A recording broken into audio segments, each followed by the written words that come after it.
Salam Nusantara warga Konoha sekalian, selamat datang kembali di channel Rey Konoha. Saya sangat sering mendengar ya di Konoha narasi-narasi yang menyebar seperti Yesus pergi ke Tibet ya belajar agama.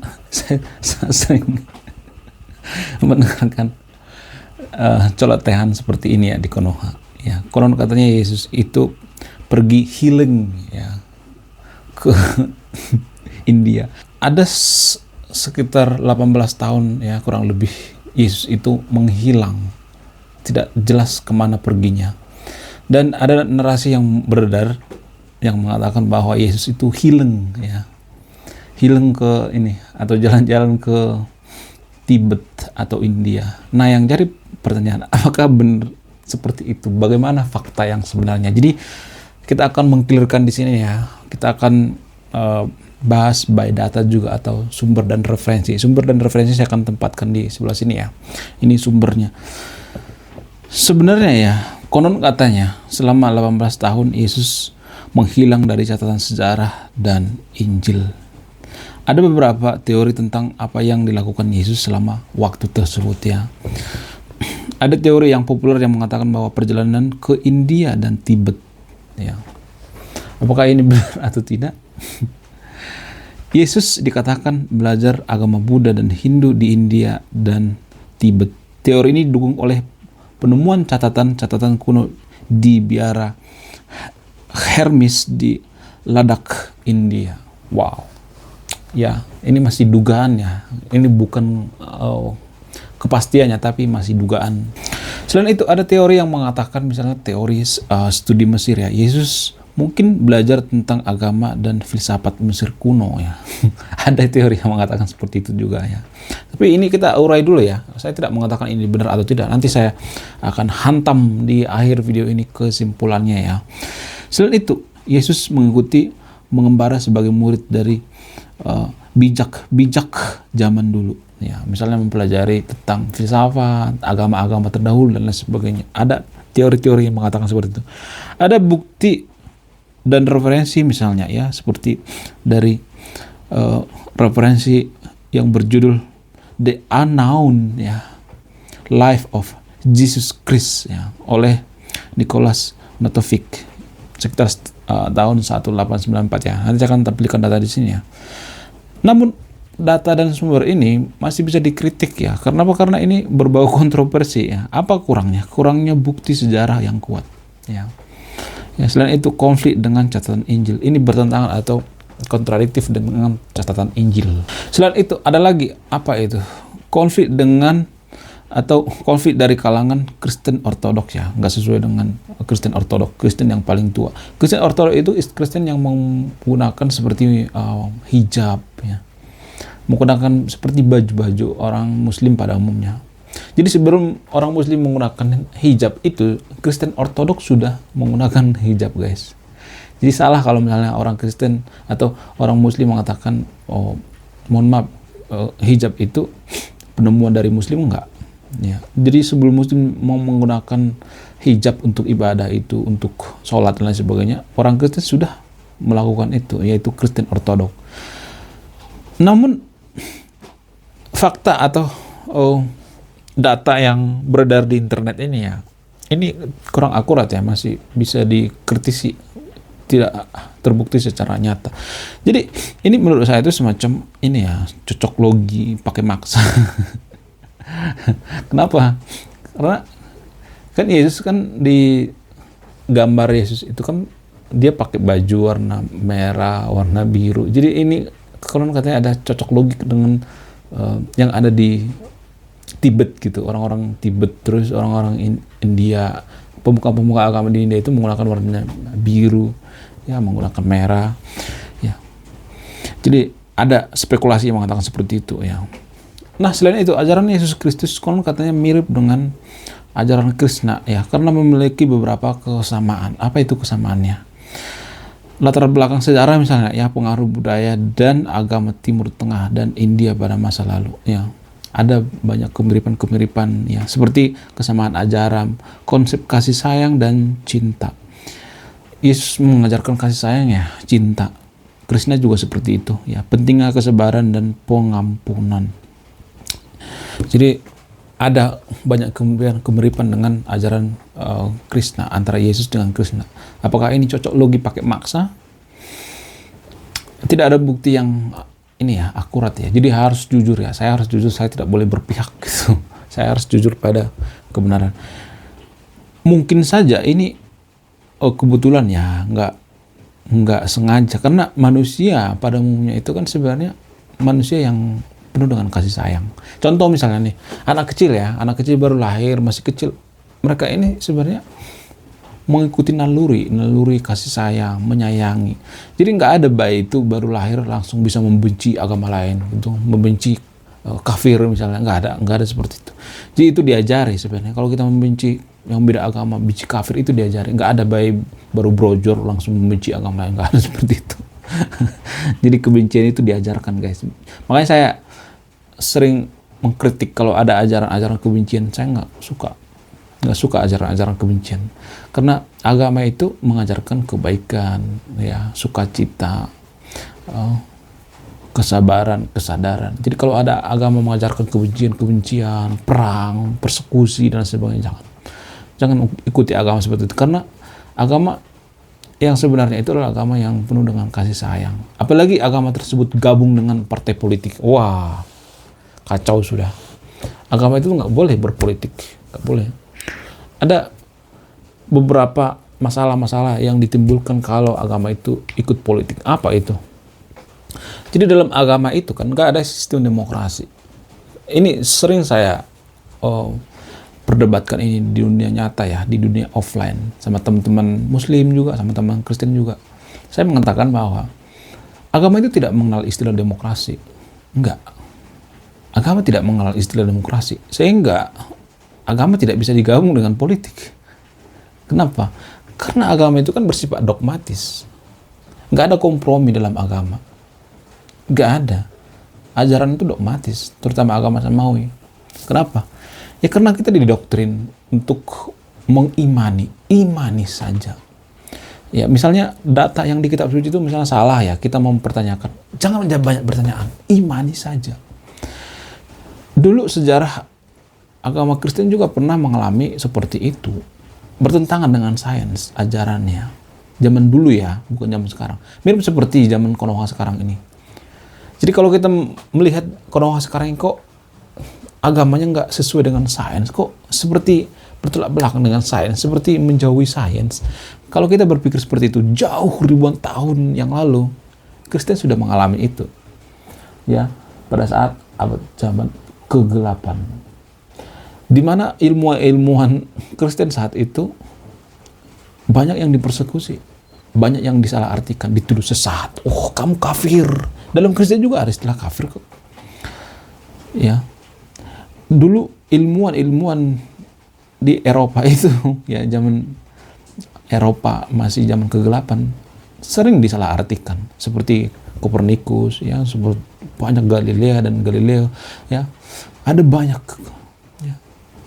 Galileo itu dikisahkan dia meneropong langit ya.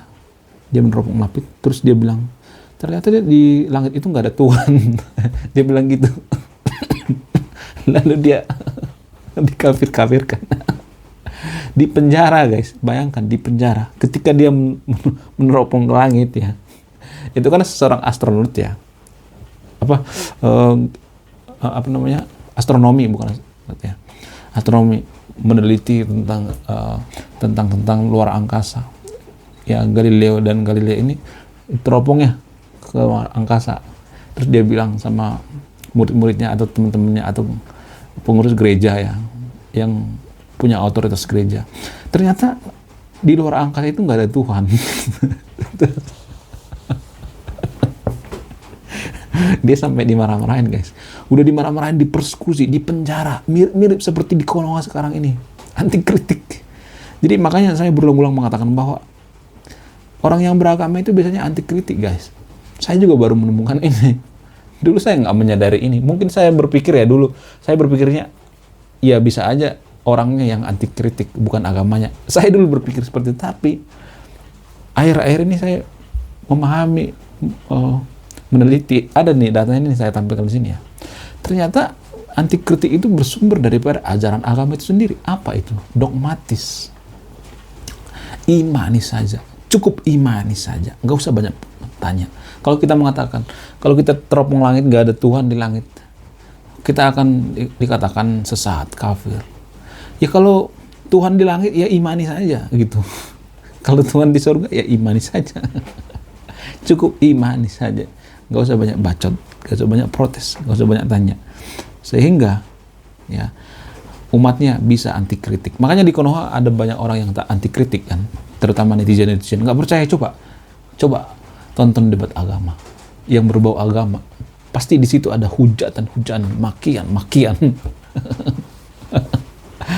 Saya juga sering dihujat kok. Ya biasanya kalau komentarnya agak nyeleneh, agak di luar naral gitu, di luar nurul gitu, agak menghina atau nggak bisa dipertanggungjawabkan, saya akan pin biasanya. Biar apa? Biar dia bisa mempertanggungjawabkan apa yang dikatakan. Ini semacam hukuman online, hukuman sosial. Makanya saya selalu pin ya.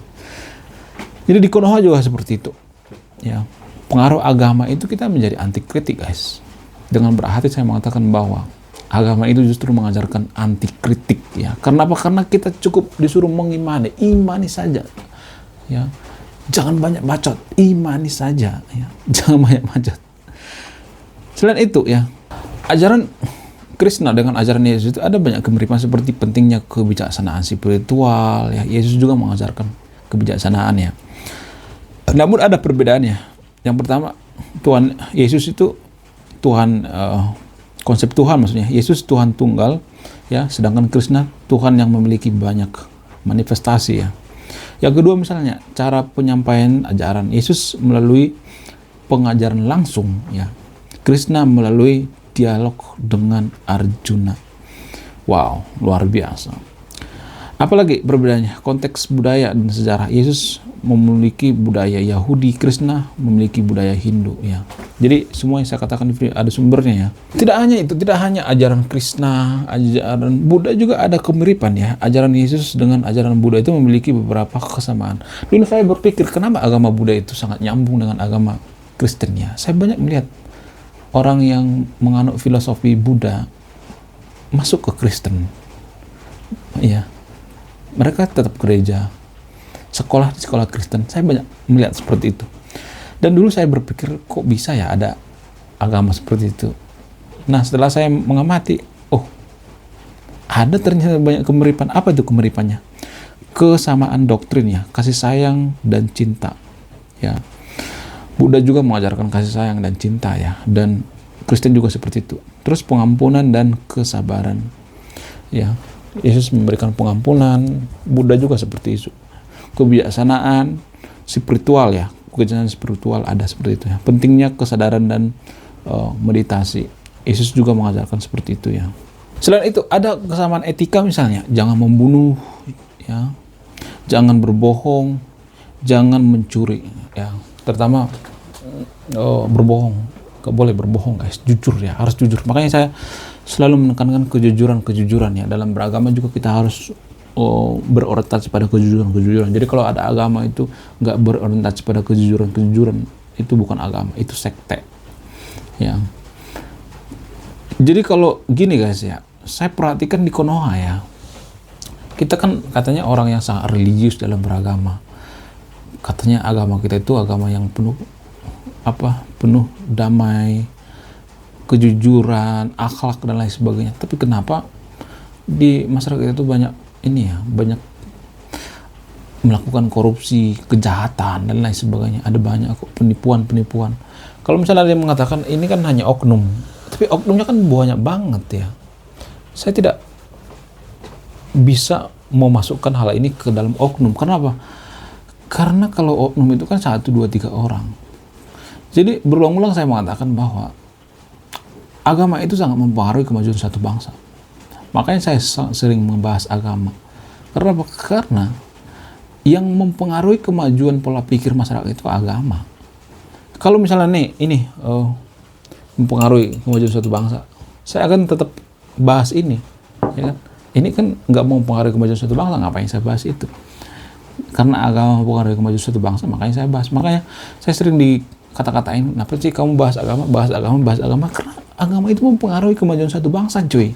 Banyak yang belum sadar gitu bahwa agama itu mempengaruhi kemajuan suatu bangsa. Seperti yang saya katakan di video saya sebelumnya, ya. Ibarat negara,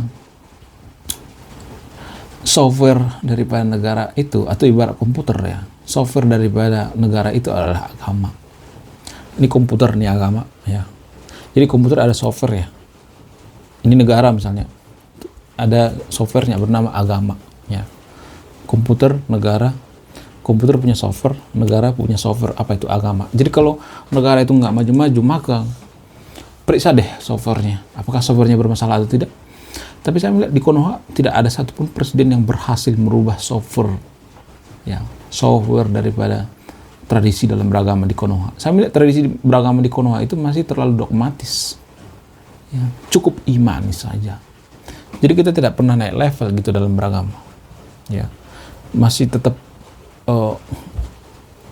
cara kita dalam beragama itu masih dogmatis, tidak naik level kan. Harusnya kan dalam beragama itu kan ada level-level dogmatis, memahami ya, mengaplikasikan, evaluasi, lalu create ya. Dalam beragama juga kita harus punya kreasi. Apa itu? Ya kita tidak monoton seperti yang ada di kitab suci, kita telan bulat-bulat, nggak bisa. Harus ada perubahan sepanjang zaman, kan perubahan. Misalnya nih 20.000 tahun lagi atau 10.000 tahun lagi, apakah cara kita beragama sekarang ini dengan 20.000 tahun lagi sama? Enggak kan? Mungkin 20.000 tahun lagi kita dalam beragama itu ya menggunakan alat-alat seperti teknologi dan sebagainya. Iya kan? Jadi itu yang perlu kita perhatikan, terutama anak-anak muda ya. Jangan terlalu monoton lah dalam beragama. Maksudnya jangan terlalu kaku ya, kaku banget gitu dalam beragama. Jangan seperti itu.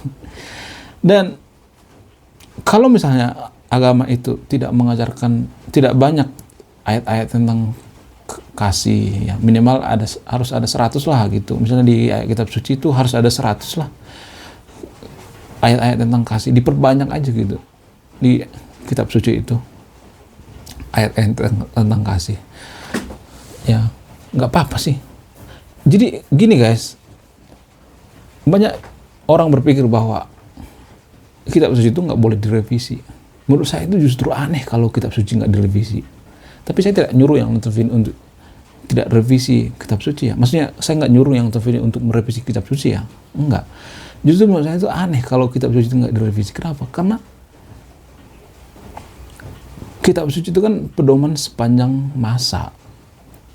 Jadi kitab suci mengatakan, misalnya nih contoh, kitab suci mengatakan bahwa manusia itu berasal dari tanah.